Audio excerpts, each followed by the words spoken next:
Bonjour les amis, j'espère que vous allez très bien. Alors nous avons juste cette fonction qu'on va donner le domaine de définition. On a eu à traiter un problème un peu similaire où il y avait plusieurs questions. Cette fois-ci, les gens ont demandé à ce qu'on leur donne juste un petit résumé, en fait un petit résumé pour les gens qui ne veulent pas trop suivre des langues vidéo. Donc, juste pour l'ensemble des définitions, ici, nous avons la fonction fm de x qui est égale à ln de x sur x carré plus m. Donc, ici, m appartient à R étoile. Vous voyez, donc m ici est un paramètre. Donc, ici, la première des choses, c'est d'abord euh, de se rendre compte que nous avons affaire à une fonction avec paramètre. Donc, en donnant le domaine de définition, il faut se tenir compte, en fait, il faut tenir compte de ce paramètre. Donc, nous avons fm est défini si et seulement si x carré plus m est différent de 0, c'est-à-dire que ce dénominateur doit être différent de 0. D'accord? Et de l'autre côté, le quotient, donc ce rapport, doit être strictement supérieur à 0 puisque nous avons affaire à la fonction logarithme népérien.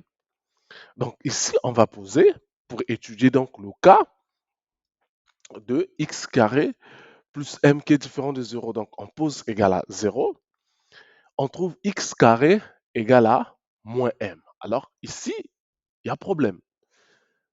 Il y a problème pourquoi nous ne connaissons pas le signe du paramètre m. Donc nous devons partir cas par cas. Le premier cas ici, nous avons donc m strictement supérieur à 0.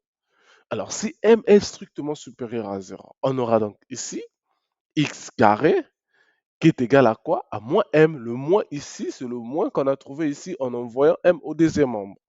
Donc m lui-même, il est positif. Avec ce moins, on le sait très bien, un nombre au carré ne peut jamais être égal à un nombre négatif dans R. On est bien d'accord. Donc, cette égalité est impossible. On continue. Donc, on va dire, quel que soit le x qu'on prendra dans R, x carré plus m sera toujours différent de 0. D'accord?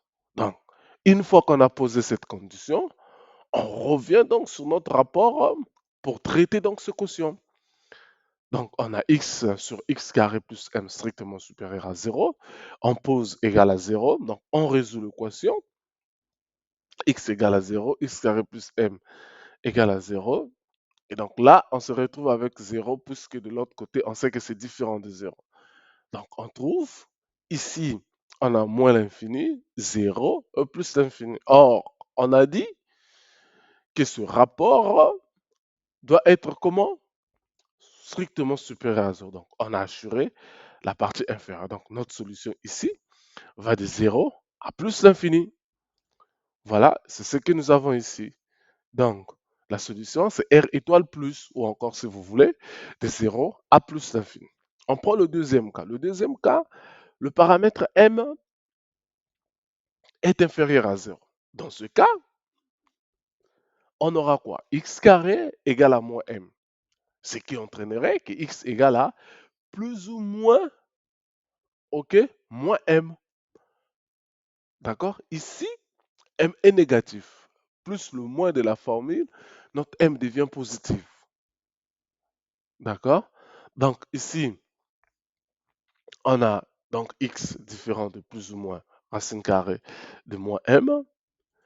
On arrive ici, on dresse le tableau, on a moins l'infini, moins racine carrée de moins m, 0 plus racine carrée de moins m, et ainsi plus l'infini. Donc ici, on a moins, ok, on a moins, on a plus, on a plus. Donc, qu'est-ce qu'il faut faire? On a dit que la fonction est strictement supérieure à 0, ben on assure la partie inférieure. C'est ce qui a été fait. Donc la solution, c'est entre moins racine de moins m, 0, et plus racine de moins m, et plus l'infini. Donc ce qui nous a permis donc d'avoir cette, voilà, domaine de définition. Donc lorsque vous avez une fonction avec paramètre, il y a deux choses. Il faut d'abord voir est-ce que le signe du paramètre a été donné. Est-ce qu'on connaît le signe du paramètre? Parce que des fois, dans cette fonction, on pourrait nous dire dès le début que, ici, on va revenir,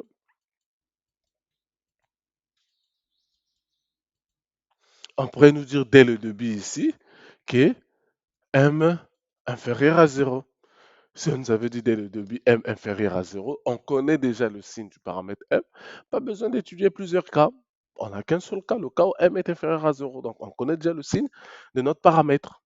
Vous voyez? Par contre, ici, on nous a lâché m comme ça. Et donc, c'est à nous de savoir que lorsque nous avons un paramètre, nous avons deux cas. OK? Donc, vous étudiez les différents cas et puis vous donnez le domaine de définition. Lorsqu'il s'agira des limites également, vous faites la même chose. D'ailleurs, c'est ce qui a été traité même dans tout l'exercice. Je vous conseillerais de suivre tout le problème parce que c'est un problème où on a traité les tables de variation, on a calculé les limites aux bornes, on a étudié les différents cas. C'est un exercice qui est tellement super. Je vous conseille vivement de suivre tout l'exercice. Merci à tous d'avoir suivi la vidéo. Continuez à liker, de vous abonner.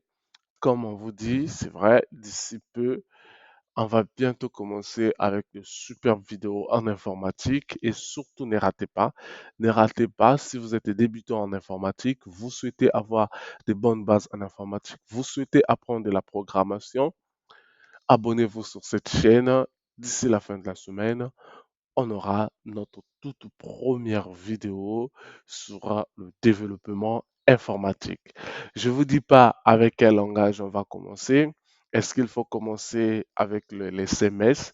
CMS qui n'est autre que système de gestion de contenu, donc CMS en anglais, c'est Management System Content, donc où on peut trouver des Joomla, Shopify, WordPress, Drupal, tous ces trucs-là, Wix. Mais nous, ici, en fait, on va se concentrer sur WordPress et en dehors de WordPress, certains langages de programmation comme le Java, le HTML, le CSS, le JavaScript. Je sais, nombreux vont me dire non, HTML et CSS ne sont pas des langages de programmation. Oui, ce sont des langages de programmation, mais des bas d'usage. D'accord? Donc, ça permet à faire du design, donc de la décoration, de l'embellissement, et l'autre permet de faire le squelette du site web. Donc, on va travailler sur Python, le PHP, les MySQL, et vous donner certaines astuces sur également le marketing, c'est-à-dire tout ce qui est e-commerce, faire des flyers avec Canva, toutes ces choses-là, on va vous apporter ça. Donc, abonnez-vous, likez, partagez. Si vous avez des questions, surtout n'hésitez pas, on est là pour vous. Si vous avez également des questions sur l'orientation, les filières que vous souhaitez faire à l'université, quels sont les métiers qui sont cotés actuellement, parce que oui, il faut vraiment faire attention, il faut vraiment faire attention en ce qui concerne les métiers actuellement avec l'intelligence artificielle. Tout va vite. Si tu choisis un mauvais métier, ben, demain tu seras remplacé par une intelligence artificielle et puis ben, tu es maintenant au chômage. Donc, merci à tous d'être scotchés et continuez à nous suivre, continuez à nous soutenir. On se dit à la prochaine vidéo. Ciao.